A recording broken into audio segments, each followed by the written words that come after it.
একদা এক সারস পাখি বাস করত। সে খুব সুন্দরভাবে জীবনযাপন করত এবং খুব সহজ সরলভাবে।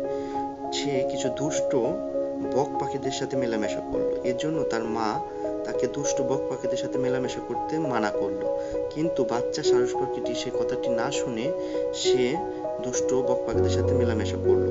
কিছুদিন পর বক পাখিগুলো সারস পাখির বাচ্চাটিকে বলল, আমরা একটি বনভোজনের আয়োজন করেছি, তুমি কি যাবে? তখন সারস পাখির বাচ্চাটি বলল, হ্যাঁ অবশ্যই যাব। কিন্তু তারা রওনা দিল। কিছুক্ষণ পরেই তারা একটি শস্য ক্ষেত দেখতে পেল এবং শস্য ক্ষেতে ধানগুলো খেতে নামলো। নামার পরে তারা একটি শিকারীর জালে আটকা পড়ল।